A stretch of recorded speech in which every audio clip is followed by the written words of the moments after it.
एक बार फिर स्वागत है आपके अपने YouTube चैनल पर। जैसा कि आप सभी को पता है, हम हरियाणा सहायक आचार्य 2024 हिंदी साहित्य से क्या है प्रैक्टिस सीरीज चला रहे हैं, जिसमें हमने आपकी कौन सी यूनिट उठाई है, काव्यशास्त्र को। तो काव्यशास्त्र पर हमने आपके सेट 6 करा दिए हैं। आज जो हमारा प्रैक्टिस सेट होने वाला है कौन सा है, वो 7वां। ठीक है, तो बात करें हम काव्यशास्त्र की, तो आपको एक बार रिवाइज करा दें।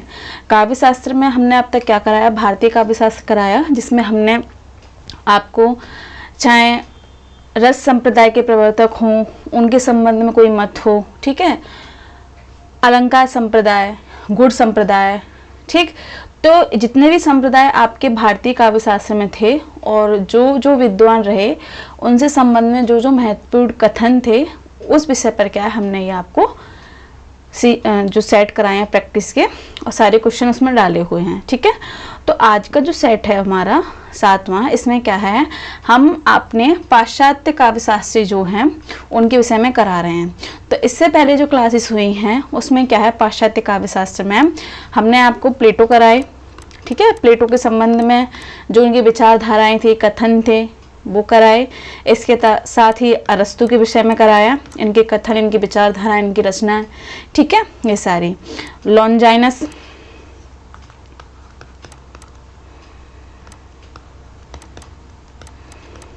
ये उदात्त संप्रदाय के प्रवर्तक हैं, इनके विषय में कराया, इनके कथन को कराया। इसके साथ ही वर्ड्सवर्थ कराए हैं। तो अब हमारी जो बात होगी, जो चर्चा चलेगी, वो किस पर चलेगी, कॉलरिज के ऊपर। इसके साथ ही हम इलियट को भी देखेंगे।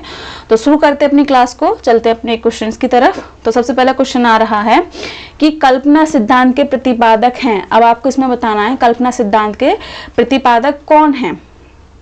ठीक है, तो इस सारी चीज आपको बतानी है। ऑप्शन दिया हुआ है, पहला है आपका वर्ड्सवर्थ, दूसरा है आपका कॉलरिज, तीसरा है आपका इलियट, और चौथा ऑप्शन है आपका मार्क्स। ठीक है, तो इसमें आपको ये बताना है कि इनमें से किस विद्वान ने कल्पना सिद्धांत का संपादन किया या किसे प्रवर्तक माना जाता है। ठीक, तो अगर आपने कॉलरिज को पढ़ा होगा, तो आप आसानी से बता सकते हैं कि कल्पना सिद्धांत के प्रतिपादक कौन है, कॉलरिज। देखिए, बात करें कॉलरिज की विचारधारा की, तो कॉलरिज ने क्या बात बोली है कि कोई भी रचना की जाती है ना, कोई भी रचना कवि करता है तो उसमें क्या है, कल्पना का अहम रोल रहता है। इन्होंने कल्पना को 2 भागों में विभाजित भी किया। ठीक है, 2 भागों में विभाजित किया, जिसमें इन्होंने कहा कि कल्पना 2 प्रकार की होती है। एक तो होती है मुख्य कल्पना, ठीक है, एक होती है मुख्य, एक होती है गौण कल्पना। अब मुख्य कल्पना में इन्होंने क्या कहा है कि जो आपकी मुख्य कल्पना होती है, जो समस्त जगत में जो क्रियाविधि घटित हो रही हैं, ठीक है, उनसे रिलेट करके आपकी जो शक्ति विकसित होती है, आपकी जो चेतना शक्ति विकसित होती है, कल्पना शक्ति जागृत होती है, तो वो किस में आती है, आपकी मुख्य कल्पना में। ठीक, वहीं बात करें गौण कल्पना की, तो जो गौण कल्पना है आपके मुख्य कल्पना पर आश्रित है। समझ आ रही है बात। तो इन्होंने ये कहा, कोई भी साहित्यकार है, वो किसी भी साहित्य की रचना करता है तो उसमें कल्पना का अहम रोल होता है। ठीक है, अगर हम दैनिक जीवन में भी देखें, अगर हम कोई कार्य करते हैं तो पहले उसका प्रारूप बनाते हैं ना, रूपरेखा बनाते हैं ना, तो किसके हिसाब से, चेतना शक्ति के हिसाब से, है ना। तो इन्होंने से क्या है, कल्पना का नाम दिया है। ठीक है, तो ये सारी चीजें, तो इतना आपको समझ में आया होगा। चलते हैं अपने अगले क्वेश्चन पर। तो अगला क्वेश्चन देख लीजिए। जैसा मैंने अभी आपको पहले क्वेश्चन में बताया कि कॉलरिज ने कल्पना कितने भेद किए हैं, ऑप्शन दिए हैं 2, 3, 4, 6। तो जैसे मैंने अभी आपको बताया 2 भेद किए हैं।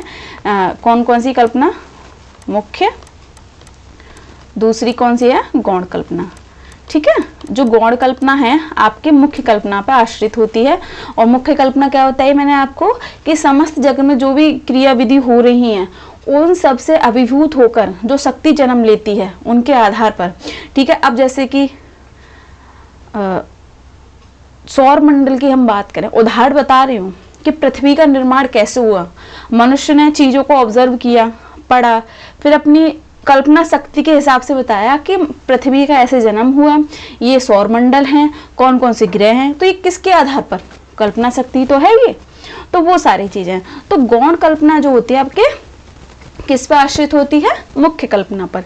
ये चीज याद रखेंगे। देखिए बेसिक क्वेश्चन है, क्वेश्चन ऐसे ही पूछे जा रहे हैं, है ना। तो ये सारी चीजें आपको ध्यान में रखनी है। चलते हैं अपने अगले क्वेश्चन पर। तो अगला क्वेश्चन क्या है? देखिए कथन से अगला क्वेश्चन है, क्योंकि कथन अगर आप एग्जाम का पैटर्न देखें, चाहे यूजीसी नेट का देख लें, असिस्टेंट प्रोफेसर का देख लें, किसी भी स्टेट का देख लें, तो उसमें देखिए कथन ज़्यादा से ज़्यादा पूछे जा रहे हैं। तो हमारा उद्देश्य यही है कि ऐसे कथनों को कराया जाए जिनकी संभावना एग्जाम में आने की ज़्यादा है। ठीक है, तो सबसे पहले देख लेते हैं अपने कथन को कि भाषा मानव मन का शस्त्रागार है जिसमें उसे अतीत के विजय स्मारक और भावी विजय के शस्त्र साथ रहते हैं। यह कथन किसका है? देखिए कोई भी राइटर हो, कोई भी विद्वान हो, वो जिस सिद्धांत का प्रतिपादन करता है, जिस सिद्धांत को लाता है, अगर वो कोई बात कह रहा है तो उसमें देखिए उसकी सिद्धांत की झलक दिखती है। आप जैसा इसमें देखिए अतीत और विजय, दो शब्दों से देखिए इन्होंने क्या बोला है। जिन्होंने ये दिया है कि भाषा मानव मन का शस्त्रागार है जिसमें उसे अतीत के विजय स्मारक और भावी विजय के शस्त्र साथ रहते हैं। देखिए मनुष्य है, अब ऐसा तो है नहीं कि मनुष्य सिर्फ वर्तमान में ही जीता है ना, उसका भूत भी होता है, वर्तमान भी है और भविष्य भी है, भविष्य का भी हम सोचते हैं। तो वो बात क्या है, जो ये सारी चीजें कैसे विकसित होती हैं? हमारी कल्पना शक्ति जागृत होती है ना। अब हम भविष्य के बारे में सोचें कि हमें ये पढ़ाई करनी है, इसके बाद ऐसे जॉब लेनी है, ये सारी चीजें तो हमारी कल्पना ही तो है ये। अब ये कितना सच होती है, कितना सच नहीं होती है, ये नियति पर आधारित है और हमारे कर्म पर आधारित है। ठीक है, तो सबसे पहले आपको ये चीज समझ में आ गई, कथन किसका है। तो यहाँ पर किसके सिद्धांत का प्रतिपादन हो रहा है? कल्पना का। तो कल्पना के सिद्धांत के प्रतिपादक कौन है? कॉलरिज। तो कौन आएंगे इसमें ऑप्शन में? आपके कॉलरिज आएंगे। ठीक है, तो ऑप्शन आपका कौन सा सही होगा? सी। ठीक, चलते अपने अगले क्वेश्चन पर। अब देखिए अगला जो क्वेश्चन है क्या कह रहा है कि कॉलरिज ने कला विधायिनी कल्पना किसे कहा है। देखिए एक एक लाइन को ध्यान से समझेंगे कि कॉलरिज ने कला विधायिनी कल्पना किसे कहा है। मुख्य कल्पना को कहा है, गौण कल्पना को कहा है, या फैंटेसी को कहा है, या रम्य कल्पना को कहा है। तो मैंने आपको कला के भेद बता दिए। ठीक है, दो बताए, मुख्य कल्पना, गौण कल्पना। मुख्य कल्पना के विषय में आपको बताया, गौण कल्पना मैंने आपको क्या बताया, ये आपके मुख्य कल्पना पर आधारित होती है, यानी कि उस पर आश्रित होती है। ठीक है, समाज में या ये कह लें संसार में जो घटनाएं घटित हो रही हैं, प्राकृतिक या प्राकृतिक, तो उसमें क्या है, हमारी जो सोचने की क्षमता है, चेतना की क्षमता है, वो कल्पना का रूप ले लेती है। ठीक है, तो ये सारी चीजें हमारी मुख्य कल्पना में आती हैं। जैसे उदाहरण बताएं, संसार में जितनी भी क्रियाविधि हो रही हैं, ठीक है, कोई प्राकृतिक आपदा आ जाए, कोई घटना घट जाए प्राकृतिक, तो हम उसका अनुमान कैसे लगाएंगे कि ये घटना इसके कारण घटी। तो साक्षात चीजें आपके सामने हो रही हैं, तो ये तो जो कल्पना विकसित होगी उस समय वो होगी हमारी मुख्य कल्पना। ठीक है, अब ये सारी चीजें घटित हो गई, अब इनसे निजात कैसे पाई जाए, क्या क्या कारण हो सकते हैं, ये सारी चीजें, तो वहां उसका दूसरा रूप ले लेता है गौण कल्पना, यानी कि एक कल्पना से दूसरी कल्पना का जन्म होना। ठीक है, तो वही बात कि कॉलरिज ने कला विधायिनी कल्पना किसे कहा है, तो किस कल्पना से क्या है, कला का निर्माण होता है, साहित्य का निर्माण होता है, तो कौन सी कल्पना से होता है, आपके गौण कल्पना से। ठीक है, ये देखिए क्वेश्चन ऐसे कराए जा रहे हैं जिनकी संभावना ज्यादा है एग्जाम में आने की। ठीक है, तो ध्यान से समझेंगे, पढ़ेंगे, तो इसमें ऑप्शन कौन सा सही होगा, गौण कल्पना। चलते अपने अगले क्वेश्चन पर। अगला क्वेश्चन क्या कह रहा है हमारा, अगला क्वेश्चन भी आपके कथन से है कि कभी काव्य की सृष्टि नहीं करता, स्वयं काव्य बन जाता है। ठीक है, तो ये कथन किसने कहा है? तो आपको इसमें से ऑप्शन दिए हुए हैं, अरस्तु हैं, वर्ड्सवर्थ हैं, कॉलरिज हैं, लॉन्जाइनस हैं। ठीक है, जैसा कि मैंने अभी आपको पढ़ाया, कॉलरिज के ऊपर ही चर्चा चल रही है, तो उनके संबंध में कथन ज़्यादा देखने को मिलेंगे, इससे आगे क्या लेट मिलेंगे। तो कॉलरिज यहाँ पर कहना क्या चाह रहे हैं कि कभी काव्य की सृष्टि नहीं करता, स्वयं काव्य बन जाता है। अब समझिए इस बात को, कथन को, कि कभी ये सोचता है कि मैं किसी काव्य की रचना कर रहा हूँ, है ना, लेकिन वो रचना नहीं करता है, वो काव्य लिखते लिखते स्वयं ही कविता बन जाता है। तात्पर्य समझ रहे हो? जैसे स्टार्टिंग की, किसी कवि ने स्टार्टिंग की किसी रचना की, ठीक है, तो वो उसमें इतना रम जाएगा कि उसे अपना जीवन ही काव्य लगने लगेगा। तो कहने का तात्पर्य ये है। तो यह कथन किसका है? कॉलरिज का। ठीक है, चलते हैं आगे। अगला क्वेश्चन देखिए कि अंग्रेजी आलोचना को मनोवैज्ञानिक भूमि पर प्रतिष्ठित करने वाले प्रथम व्यक्ति हैं। यानी कि अंग्रेजी आलोचना को मनोवैज्ञानिक भूमि पर प्रतिष्ठित करने का श्रेय सर्वप्रथम किस व्यक्ति को जाता है? तो अब देखिए, जब कल्पना की बात चल रही है तो कल्पना आपकी किससे संबंध है? मनोविज्ञान से संबंध रखती है, नहीं रखती है ना? तो इसमें कौन आएंगे? कॉलरिज। कौन आएंगे? कॉलरिज। ठीक है, चलते हैं अगले क्वेश्चन पर। अगला क्वेश्चन क्या रहा है कि अभिव्यंजनावाद के प्रवर्तक कौन है? आपने ये नाम सुने भी होंगे, इनके विषय में सुना भी होगा।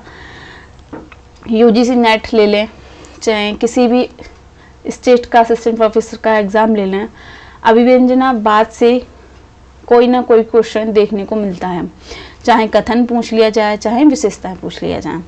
तो इसके प्रवर्तक कौन है? क्रोचे। अब देखिए, क्रोचे के विषय में थोड़ा जान लेते हैं कि जो क्रोचे हैं, इनका जन्म कहाँ हुआ? इनका जन्म कहाँ हुआ था ये भी देख लें। इटली। आपको याद रखना है किस देश में हुआ था, ये क्वेश्चन पूछे जाते हैं। इटली के नेपल्स नामक शहर में हुआ था। ठीक है, और कब हुआ है इनका जन्म? सन भी आपको याद रखनी है, पूछ ली जाती है, 1867। ठीक, तो ये इनके बारे में संक्षेप में परिचय था कि क्रोचे का संबंध किस देश से है। तो इनका जन्म, जाहिर सी बात है, जहाँ जन्म हुआ है इटली से, इटली में इनका जन्म हुआ है, किस शहर में हुआ है? नेपल्स में हुआ है। किस सन को हुआ है? 1866 को हुआ है। और इन्होंने क्या है? अभिव्यंजनावाद की स्थापना की, या इस सिद्धांत का प्रतिपादन किया। ठीक है, चलते हैं अगले क्वेश्चन पर। अब देखिए, क्रोचे ने, अगला क्वेश्चन क्या कह रहा है कि क्रोचे ने किस ग्रंथ को इतावली भाषा में लिखा? ठीक है, अब किस ग्रंथ को लिखा है वो बताना है। रिपब्लिक इनकी रचना नहीं है, सेक्रेड वुड इनकी रचना नहीं है, एस्थेटिक, हाँ ठीक है, एस्थेटिक क्या है? इनकी रचना है। तो इसमें देख लीजिए, जो इन्होंने एस्थेटिक लिखा, तो इसमें किस भाषा का प्रयोग किया गया? इतावली। ठीक है, इतावली भाषा का प्रयोग हुआ है। दूसरी बात, इसमें अगर हम बात करें, जो एस्थेटिक नामक ग्रंथ लिखा गया, इसमें क्या चीज़ लिखी इन्होंने? तो देखिए, जो एस्थेटिक ग्रंथ है, पहली बात ये सौंदर्य शास्त्र से अपना संबंध है, रखता है, क्या? एस्थेटिक ग्रंथ। ठीक, दूसरी बात, सन 1900 में नेपल्स में क्रोचे ने क्या है? 3 भाषण दिए थे। ठीक है, 3 भाषण दिए थे, ये मेन चीज है। ठीक है, 3 भाषण दिए, तो उन्हीं का ये विस्तृत रूप है। देखिए, पहली रचना होगी जो किसी ने भाषण दिया है और उसके ऊपर ही किसी ने रचना लिख दी। ठीक है, तो ये कार्य किसने किया है? क्रोचे ने किया है। ठीक, अब अगला क्वेश्चन देखते हैं कि स्थैटिक के कितने भाग हैं। ठीक है, स्थैटिक के कितने भाग हैं, जैसे कि ऑप्शन में दिए हुए हैं 2, 3, 4, 5। तो स्थैटिक के कितने भाग हैं, 2 भाग हैं। जैसे मैंने आपको बताया स्थैटिक का संबंध सौंदर्य शास्त्र से है, इसमें 3 भाषण दिए गए। अब पूछा जा रहा है कि कितने भाग हैं। तो देखिए जो 2 भाग हैं, तो जो प्रथम भाग है हमारा स्थैटिक में, तो इसमें देखिए सौंदर्य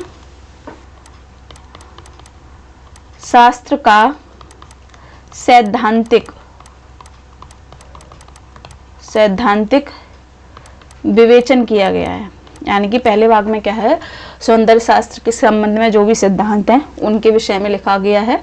ठीक है, दूसरा जो भाग है इसमें क्या है,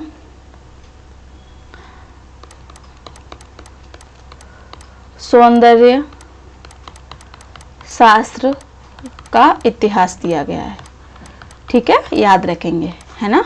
देखिए अगर क्वेश्चन से संबंध में कोई एक्स्ट्रा चीज आपको पता चल रही है तो आपका ये प्लस पॉइंट है, क्योंकि किस हिसाब से क्वेश्चन पूछ लिया जाए और यही चीज पूछी जा रही है तो हम उसी हिसाब से क्वेश्चन रख रहे हैं और एक्स्ट्रा इसलिए बता रहे हैं कि आपको चीजें अच्छे से समझ में आ जाए। ठीक है, स्थैटिक के 2 भाग हुए, जिसमें पहला जो भाग हुआ उसमें सौंदर्य शास्त्र का सैद्धांतिक विवेचन यानी सिद्धांतों के ऊपर चर्चा की इन्होंने।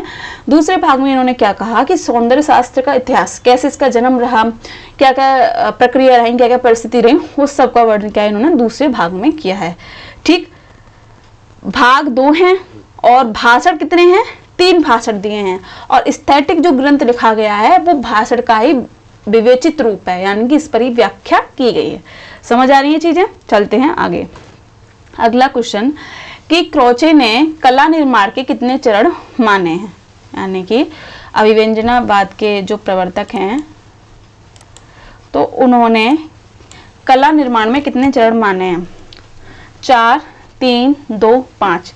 ठीक है, तो अगर बात करें क्रोचे की तो इन्होंने माना है कि कोई भी रचना की जाए उसका कलात्मक जो निर्माण है वो 4 चरणों में होकर जाता है। आप कौन कौन से चरण माने हैं, तो इन्होंने पहला माना है कि संस्कार, आप कोई भी कार्य कर रहे हैं उसमें संस्कार का होना आवश्यक है। दूसरा अभिव्यंजनावाद, दूसरा अभिव्यंजना होनी चाहिए।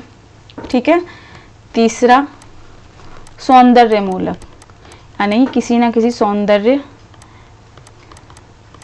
की झलक उसमें होनी चाहिए। चौथा है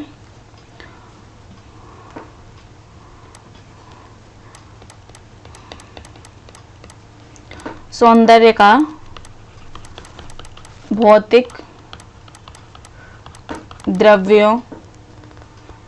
अब भौतिक द्रव्य जैसे क्या क्या आएंगे भौतिक द्रव्य में, ध्वनि हो गई, ठीक है, तान हो गई, ठीक है, रेखा हो गई यानी कि रेखाएं। ठीक, उसके बाद रंगों का मिश्रण। तो ये सारी चीजें क्या हैं आपके सौंदर्य के भौतिक द्रव्यों में आते हैं। ठीक है, तो इन्होंने क्रोचे ने क्या माना है कि जो कलात्मक निर्माण होता है चाहे किसी भी प्रकार का हो उसमें संस्कार का होना आवश्यक है। 4 चरणों में प्रक्रिया जाती है, संस्कार, अभिव्यंजना, सौंदर्य मूलक, सौंदर्य का भौतिक द्रव्यों जिसमें क्या है आपकी ध्वनि, तान, रेखा, रंगों का मिश्रण। ठीक है, इसमें रूपांतरण का होना आवश्यक है। तो ये तो हो गए कलात्मक निर्माण के लिए कितने चरण हैं। वहीं मैं बात करूं एक और महत्वपूर्ण क्वेश्चन यहाँ पे बनेगा। देखिए क्रोचे ने सौंदर्य का वर्णन किया है, ठीक है, लेकिन इन्होंने क्या माना है कि सौंदर्य क्या क्या है, आंतरिक तत्व है। बाह्य सौंदर्य को इन्होंने इतनी महत्ता प्रदान नहीं की है जितने क्या है आंतरिक सौंदर्य को महत्ता प्रदान की है। ठीक है, कि सौंदर्य वो अच्छा होता है जो आत्मिक हो, है ना। अब वो सौंदर्य नहीं कि आप बाहरी रूप से तो अच्छे हो साज सज्जा में, लेकिन अंदर से आपका मन मैला है, तो इस चीज को इन्होंने नकारा है कि आपका जो सौंदर्य है वो आंतरिक होना चाहिए। ठीक, तो ये चीज आप ध्यान रखेंगे। दूसरी बात देखिए, इन्होंने अपनी जो अभिव्यंजनावाद की जितनी भी मान्यताएं थी, ये तो देखिए कला निर्माण के क्षेत्र हैं, ठीक है। लेकिन एक क्वेश्चन मैं आपको अलग से बता दूं, ये तो अलग चीज हो गई कि जो अभिव्यंजनावाद है, यानी कि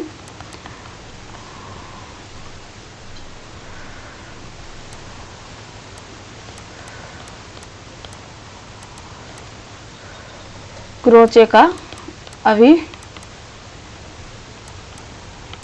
अभिव्यंजना सिद्धांत, ठीक है, अभिव्यंजना सिद्धांत जो है, तो इन्होंने क्या क्या मान्यताएं मानी हैं। सबसे पहले यही कि अंतःप्रज्ञा और अभिव्यंजना में अभेद है, ठीक है, कोई भेद नहीं है। दूसरा क्या है, अभिव्यंजना आत्मिक क्रिया है, ठीक है। तीसरा इन्होंने ये माना कि प्रत्येक अंतःप्रज्ञा कला है। अब देखिए ये हर चीज में क्या है, आत्मिकता को ला रहे हैं, अंतः को ला रहे हैं, बाह्य चीजों का वर्णन नहीं कर रहे हैं। ये चीज आपको समझनी है। चाहे सौंदर्य हो, सौंदर्य को भी इन्होंने आंतरिक तत्व माना है, बाहरी तत्व नहीं माना है, ठीक है। वहीं कला सृष्टि केवल आंतरिक है, जो कला की जा रही है उसकी सृष्टि कैसी है, आंतरिक है, बाह्य नहीं मानी है इन्होंने, ठीक है। कला अखंड है, सौंदर्य आंतरिक तत्व है, ठीक है। कला व्यक्तिक है, हर व्यक्ति की अपनी विचारधारा होती है, अपनी अलग समझ होती है, तो कला कोई सी भी हो उस पे क्या है, व्यक्तिगत अधिकार होता है, ठीक है, मनुष्य का। तो मेन चीज क्या है, अभिव्यंजनावाद का सिद्धांत क्या कहता है।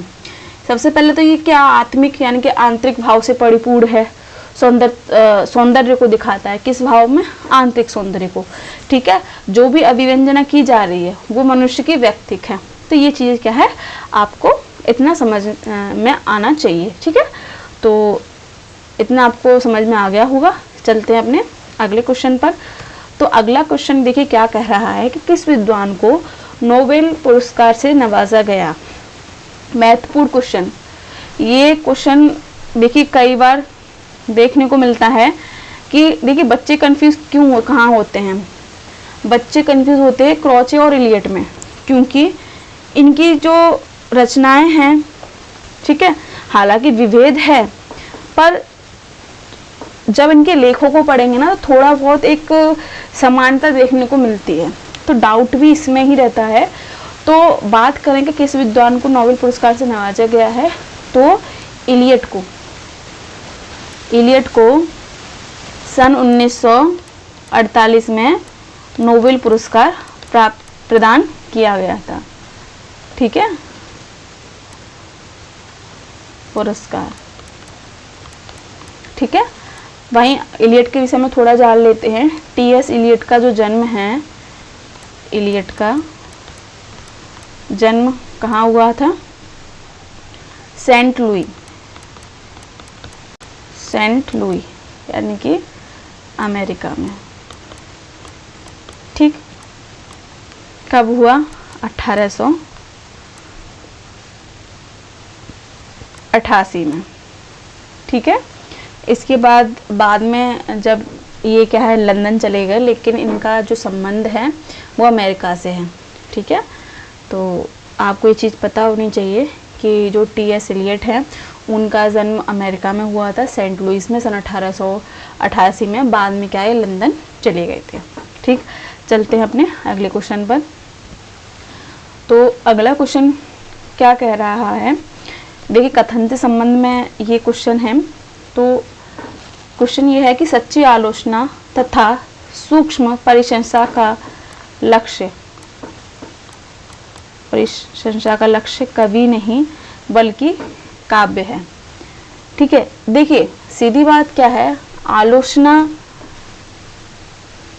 कब अच्छी होती है, यह आलोचना की किस पे जाती है, किसी व्यक्ति विशेष पर नहीं की जाती।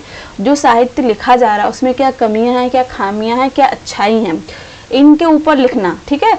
तो जो सच में जो आलोचना की जाती है वो कवि पर नहीं की जाती, जो उसके द्वारा साहित्य लिखा जाता है ना, उस पे की जाती है। तो वही इन्होंने कथन में कहा है कि सच्ची आलोचना तथा सूक्ष्म प्रशंसा का लक्ष्य कवि नहीं बल्कि काव्य है। तो ये कथन किस आलोचक ने कहा है, तो इलियट ने। देखिए दूसरी बात हम आपको बता दें, जो इलियट हैं वो महान आलोचक हैं, ठीक है।